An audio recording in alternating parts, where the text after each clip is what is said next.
Hello students, welcome to Study for Civil Services. Today is 21st of April 2020 and guys current affairs का ये lecture आप लोग देख रहे हैं। इस लेक्चर में हम लोग वेरियस सोर्सेज से न्यूज को कवर करते हैं, जैसे कि the Hindu, Indian Express, Times of India, live mint जैसे जो न्यूज़पेपर्स होते हैं उनकी न्यूज को कवर किया जाता है। पीआईबी की रिपोर्ट्स को डिस्कस करते हैं। राज्यसभा टेलीविजन में जो भी इंपॉर्टेंट न्यूज डिस्कशन डिबेट्स आती हैं उनको कवर करते हैं, प्लस वेरियस मैगजीन जैसे कि ईपीडब्ल्यू, डाउन टू अर्थ के भी आर्टिकल्स को डिस्कस करते हैं।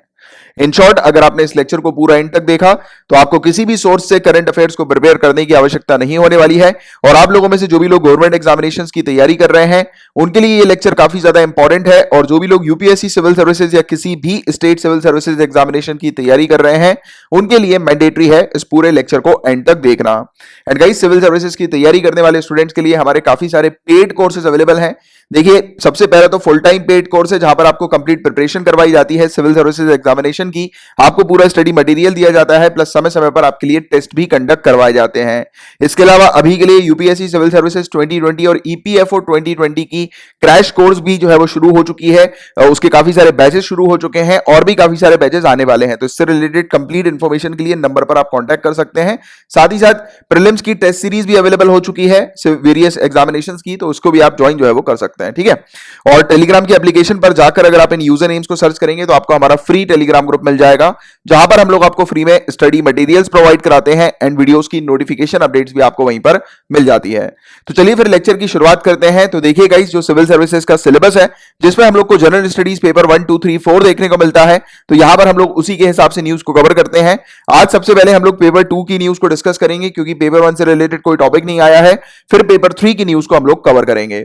पेपर 2 की पहली न्यूज में बात हो रही है नेशनल साइबर कोऑर्डिनेशन सेंटर के बारे में, एनसीसीसी के बारे में। ठीक है, अब देखिए गाइस, इस टॉपिक को स्टार्ट करने से पहले एक छोटी सी इमेज मैं आप लोग के माइंड में बिल्डअप करना चाहता हूं। जैसे कि आपने काफी सारी मूवीज देखी होगी, आपने देखा होगा कि मूवीज के अंदर काफी सारे जो ऑफिसर्स होते हैं वो क्या करते हैं, जो जैसे फोन वगैरह होते हैं उसको टैप करवाते हैं, या फिर इंटेलिजेंस एजेंसी जो होती है उनका काम क्या होता है, ये चेक करना कि ऑनलाइन जो है वो एक कुछ प्रकार के कीवर्ड्स होते हैं जो कि जनरली टेररिस्ट यूज करते हैं, राइट। जैसे कि दिवाली कब मनानी है, यानी कि नॉन सीजन पे अगर बोलते हैं ना दिवाली कब मनानी, तो हम लोग समझ जाते हैं कि ये बॉम्ब ब्लास्ट करने की बात कर रहा है। तो ऐसे कुछ कीवर्ड्स होते हैं, तो उसके ऊपर निगरानी जो है वो रखी जाती है एजेंसीज के द्वारा। तो ये जितना भी साइबर वर्ल्ड है तो उसमें सर्विलांस करने का काम जो होता है वो इसका हम लोग को देखने को मिलता है, नेशनल साइबर कोऑर्डिनेशन सेंटर का।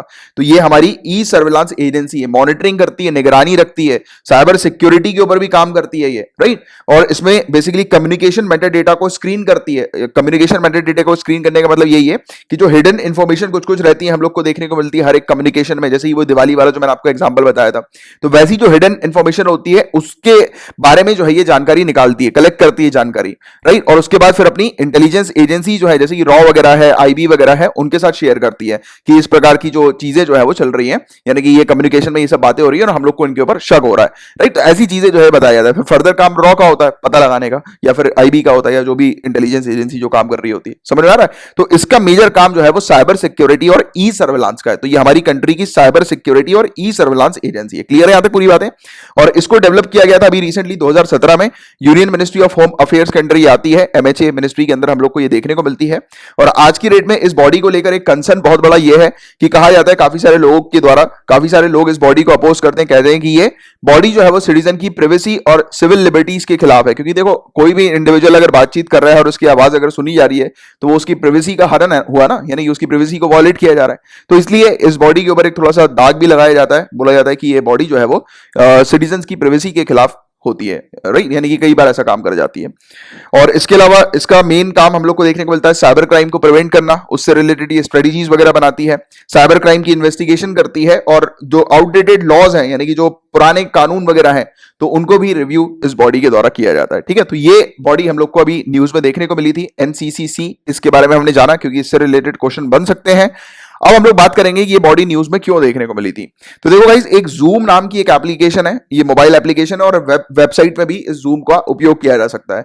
तो ये जूम जो है ये एक प्रकार की एप्लीकेशन है जो कि वीडियो कॉन्फ्रेंसिंग पर्पस के लिए उपयोग में ली जाती है। और यहाँ पर जनरली जैसे कि ऑफिस वाले जो लोग होते हैं, एम्प्लॉइज वगैरह होते हैं, राइट, तो वो इस एप्लीकेशन के थ्रू ऑनलाइन मीटिंग जो है वो कंडक्ट कर सकते हैं, राइट। तो ये ऑनलाइन वीडियो कॉन्फ्रेंसिंग जो होती है ऑफिस के लिए, ह्यूज नंबर ऑफ एम्प्लॉइज के लिए, यानी कि एक ऑफिस के अंदर काफी सारे अगर एम्प्लॉय हैं तो इस पर्टिकुलर एप्लीकेशन के थ्रू काफी सारे लोगों को कनेक्ट किया जा सकता है एक ही साथ, राइट। तो ये वीडियो कॉन्फ्रेंसिंग करती है ये एप्लीकेशन। बट अभी एनसीसी के द्वारा बताया गया कि ये एप्लीकेशन जो है वो थोड़ी सी खतरनाक है, ये लोगों का डेटा जो है वो लीक कर सकती है।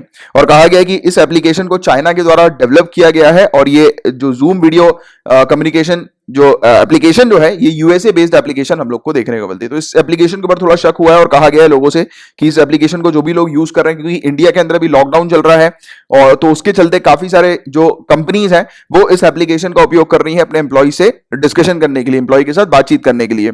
तो कहा गया है मिनिस्ट्री ऑफ होम अफेयर्स के द्वारा कि जूम नाम की एप्लीकेशन जो है वो बिल्कुल भी सेफ नहीं है, तो जो भी लोग इस एप्लीकेशन का उपयोग कर रहे हैं वो ना करें, ठीक है। तो ये एक एडवाइजरी एमएचए के द्वारा जो है वो दी गई थी, तो इसलिए टॉपिक न्यूज में था। अब देखो आपसे एक चीज यहां पर ये भी पूछी जा सकती है कि जूम क्या है, तो आपको इसके बारे में भी थोड़ी सी इन जनरल बस जानकारी रखनी है कि एक वीडियो कॉन्फ्रेंसिंग एप्लीकेशन, क्योंकि इससे ज्यादा आपसे और कुछ जूम के बारे में नहीं पूछा जाएगा, ठीक है। तो जूम के बारे में याद रखो, बट मेन याद हम लोग को किसके बारे में रखना है, एनसीसीसी के बारे में। क्लियर है यहाँ पे पूरी बातें?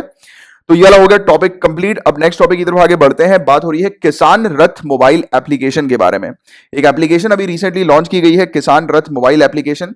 ये यूनियन एग्रीकल्चर मिनिस्ट्री के द्वारा लॉन्च की गई है। मेजर फोकस ये किया गया है कि अभी जो लॉकडाउन चल रहा है तो उस लॉकडाउन के चलते जो पेरिशेबल प्रोडक्ट्स हैं, पेरिशेबल प्रोडक्ट क्या होते हैं मैं आपको पहले ही बता चुका हूं, जो सब्जियां वगैरह होती हैं, जो फल वगैरह होते हैं जो खराब हो जाते हैं, ऐसे प्रोडक्ट जो कि जल्दी खराब हो जाते हैं, तो उस प्रोडक्ट को पेरिशेबल प्रोडक्ट बोला जाता है, राइट। तो ऐसे पेरिशेबल प्रोडक्ट्स हैं और फूड ग्रेन्स है वो जल्दी जल्दी ट्रांसपोर्ट हो सके, तो उसके लिए ये किसान रथ मोबाइल एप्लीकेशन लॉन्च की गई है। ये एप्लीकेशन डेवलप करी है नेशनल इंफॉर्मेटिक्स सेंटर के द्वारा और ये हेल्प करेगी फार्मर्स को और ट्रेडर्स को, यानी कि वो लोग जो कि ट्रेडिंग करते हैं ये फार्मिंग प्रोडक्ट्स में, तो उनको हेल्प मिलेगी इस एप्लीकेशन के थ्रू ट्रांसपोर्ट व्हीकल्स को ढूंढने के लिए। और कहा यह भी जा रहा है कि ये इसमें ये एप्लीकेशन जो है वो रेफ्रिजरेटेड व्हीकल को भी सपोर्ट करेगी, यानी कि इस एप्लीकेशन के थ्रू एक फार्मर जो है वो रेफ्रिजरेटेड व्हीकल जो होती है, यानी कि वो व्हीकल जिसमें कोल्ड स्टोरेज रखा जा सकता है, यानी कि सामान जो है वो खराब नहीं होगा। जैसे कि हमारी फ्रिज होती है ना, फ्रिज में हम लोग सब्जी रख देते हैं, खराब नहीं होती है, वैसे ही आजकल गाड़ियां भी आती हैं, राइट, जो कोल्ड स्टोरेज गाड़ियां हम लोग को देखने को मिलती है जो खराब नहीं होती है, ठीक है। गाड़ी गंदी बन गई थी, गाड़ी ये वाली ऐसी, ठीक है। तो ये चीज जो है वो हम लोग को देखने को मिल रही है एप्लीकेशन के बारे में। आपको बस इतनी जानकारी रखनी है, इससे ज्यादा और कुछ आपसे नहीं पूछा जाएगा, ठीक है। और अब नेक्स्ट टॉपिक की तरफ आगे बढ़ते हैं। यहां पर बात हो रही है वर्ल्ड हेरिटेज डे के बारे में। याद रखिएगा 18 अप्रैल को वर्ल्ड हेरिटेज डे यानी कि विश्व धरोहर दिवस जो है वो ऑब्जर्व किया जाता है। इस दिन अवेयरनेस क्रिएट की जाती है अबाउट हेरिटेजेस, यानी कि कम्युनिटीज के बीच में हेरिटेजेस के बारे में जो अवेयरनेस क्रिएट की जाती है। कहा जाता है कि हेरिटेज को प्रोटेक्ट करो, प्रिजर्व करो, राइट। और 2020 की थीम है इस साल की shared culture, shared heritage, shared responsibility. ये इसकी थीम हम लोग को इस साल की देखने को मिल रही है। और इंडिया की रैंकिंग है 6 नंबर पर।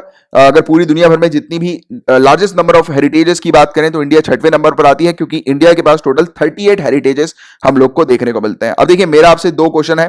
पहला क्वेश्चन तो यह है कि आप किस स्टेट में रहते हैं और आपके स्टेट में कौन सी वर्ल्ड हेरिटेज साइट्स हैं, तो उसका आंसर नीचे कमेंट बॉक्स पर लिखकर बताइएगा। और ऐसी वर्ल्ड हेरिटेज साइट जिसको यूनेस्को ने रिकॉग्नाइज किया गया, क्योंकि आप जानते होंगे कि वर्ल्ड हेरिटेज साइट को यूनेस्को रिकॉग्नाइज करती है, ठीक है। तो ये वर्ल्ड हेरिटेज साइट आपकी स्टेट में कौन सी है वो लिखिएगा। दूसरी बात, सबसे ज्यादा नंबर ऑफ हेरिटेज साइट जो है वो किस कंट्री के अंदर है, कौन सी कंट्री के पास सबसे ज्यादा हेरिटेज साइट्स हैं, तो इसके बारे में बताइएगा, ठीक है। अगर नहीं पता थोड़ा सर्च करके थोड़ी मेहनत करके बताइए, पर बताइएगा जरूर। अब वर्ल्ड हेरिटेज की एक्चुअल में डेफिनेशन क्या होती है, तो इसकी डेफिनेशन भी आप एक बार देख लो। तो ऐसी कोई भी स्ट्रक्चर, या फिर नेचुरल भी हो सकता है, मैनमेड भी हो सकता है, जैसे कि ताजमहल, राइट। तो ऐसा कोई भी स्ट्रक्चर हम लोग को देखने को मिलता है जो कि इंटरनेशनल इंपॉर्टेंस रखता है और उसको स्पेशल प्रोटेक्शन की आवश्यकता होती है, तो ऐसे जो स्ट्रक्चर्स होते हैं उनको वर्ल्ड हेरिटेज जो है वो कहा जाता है, ठीक है। तो ये इसकी एक्चुअल डेफिनेशन है, इसके बारे में भी थोड़ी जानकारी होनी चाहिए आप लोगों को। और ये जो साइट्स होती हैं इनको United Nation Education Scientific and Cultural Organization UNESCO, UN और यूनेस्को के द्वारा ऐसी साइट्स को ऑफिशियली रिकॉग्नाइज किया जाता है, राइट। तो वर्ल्ड डब्ल्यूएचओ की साइट्स कौन रिकॉग्नाइज करती है, तो यूनेस्को रिकॉग्नाइज करती है। ये चीज आप लोग को याद रखनी है। इसके अलावा थोड़े से इसके बैकग्राउंड की बात करें तो 1982 में ICOMOS international council of monument and sites, इसके द्वारा जो है वो अनाउंस किया गया था कि हर साल 18 अप्रैल को वर्ल्ड हेरिटेज डे ऑब्जर्व किया जाएगा। और फिर अगले साल 1983 को जनरल असेंबली जो है यूनेस्को की, उन्होंने अप्रूवल दे दिया और फिर तब से वर्ल्ड हेरिटेज साइट हम लोग को 18 अप्रैल यानी कि वर्ल्ड हेरिटेज डे जो है वो हम लोग को 18 अप्रैल को देखने को मिलता है, ठीक है। तो ये हो गया पूरा ओवरऑल टॉपिक WHD के बारे में, वर्ल्ड हेरिटेज डे के बारे में। आई होप कि आपको क्लियर हो गया होगा। अब गाइस नेक्स्ट न्यूज में बात हुई है स्पेशल ड्राइंग राइट्स के बारे में, एसडीआर के बारे में। इसको एक्सडीआर भी जो है वो कहा जाता है। तो ये एक इंटरनेशनल रिजर्व एसेट हम लोग को देखने को मिलता है, जिसको इंटरनेशनल मॉनेटरी फंड ने 1969 में क्रिएट किया था अपनी मेंबर कंट्रीज के ऑफिशियल रिजर्व को सप्लीमेंट करने के लिए। तो देखो गाइस ये थोड़ा सा टेक्निकल टॉपिक है और इससे रिलेटेड आपके कंसेप्ट काफी डिटेल में आप लोग को क्लियर करने हैं। और जब तक आपको आईएमएफ की फंक्शनिंग के बारे में पता नहीं लगेगा तब तक आपको स्पेशल ड्राइंग राइट्स के बारे में चीजें क्लियर नहीं होंगी। तो देखिए इससे रिलेटेड एक अलग से आप लोग के लिए वीडियो आने वाला है, मेरे ख्याल से आज शाम को या फिर कल मॉर्निंग में वो वीडियो आपको मिल जाएगा स्पेशल ड्राइंग राइट्स के बारे में, और जिसमें आपको पूरे आपके कंसेप्ट अच्छे से क्लियर किए जाएंगे। और वो लेक्चर जो है वो ज्ञान सर के द्वारा क्रिएट किया जा रहा है, ठीक है। तो अभी के लिए थोड़ा सा वेट कीजिए आज शाम तक या कल तक, और जब मैं नेक्स्ट टाइम अपने लेक्चर में आऊंगा तब आपको बता दूंगा। अगर जिन लोगों ने नहीं देखा होगा एसडीआर के बारे में तो भी मैं नेक्स्ट टाइम आपको बता दूंगा कि वो वीडियो आप लोग को कहां पर मिलेगा, ठीक है। तो अभी के लिए सिर्फ आप बेसिक चीज बस आप याद रखो कि इसको आईएमएफ के द्वारा क्रिएट किया गया था 1969 में, और अपनी मेंबर कंट्रीज के ऑफिशियल रिजर्व को सप्लीमेंट करने के लिए। आईएमएफ की मेंबर कंट्रीज कितनी है, 189 है, ये चीज आपको याद रखना है। और एसडीआर की वैल्यू किसके ऊपर बेस्ड हम लोग को देखने को मिलती है, तो टोटल 5 करेंसीज के जो बास्केट्स होते हैं, जैसे कि यूएसए के डॉलर, यूरो जो होती है यूरोपियन यूनियन की करेंसी, इसके अलावा चाइनीज रेनमिनबी, इसके अलावा जापानीज येन और ब्रिटिश पाउंड स्टर्लिंग, तो ये 5 करेंसी के ऊपर बेस्ड एसडीआर की वैल्यू हम लोग को देखने को मिलती है। तो इसके बारे में डिटेल एक वीडियो जो है वो तैयार किया जा रहा है आप लोग के लिए, तो अभी के लिए थोड़ा सा वेट कीजिएगा। और पेपर 2 से रिलेटेड सिर्फ इतने ही टॉपिक्स थे आज। अब हम लोग पेपर 3 के टॉपिक्स की तरफ आगे बढ़ते हैं। देखिए यहां पर ग्रीन पिट वाइपर एक सांप जो है वो न्यूली, यानी कि एक सांप की नई प्रजाति, नई स्पीसीज जो है वो अभी रिसेंटली डिस्कवर हुई है अरुणाचल प्रदेश के अंदर। और ये सांप का नाम जो है वो बताया जा रहा है ट्रीमीर सर्पस सलाजर। तो ये इसका नाम हम लोग को देखने को मिल रहा है। तो सिंपल वैसे याद रखो ग्रीन पिट वाइपर की नई स्पीसीज जो है वो अरुणाचल प्रदेश में अभी रिसेंटली डिस्कवर हुई है, और ये इसका जो है वो नाम है सलाजर। और पाके टाइगर रिजर्व में इसको जो है वो कलेक्ट किया गया। आप देखो क्वेश्चन ये भी बन सकता है GS paper 1 point of view से कि पाके टाइगर रिजर्व जो है वो कहां पर लोकेटेड है, तो आपको पता होना चाहिए कि ये अरुणाचल प्रदेश में लोकेटेड है, ठीक है। तो ये वाली चीज यहां पर बताई गई है। अब नेक्स्ट जो टॉपिक आ रहा है वो है कॉवसैक के बारे में। कॉवसैक का फुल फॉर्म क्या है, कोविड सैंपल कलेक्शन कियोस्क।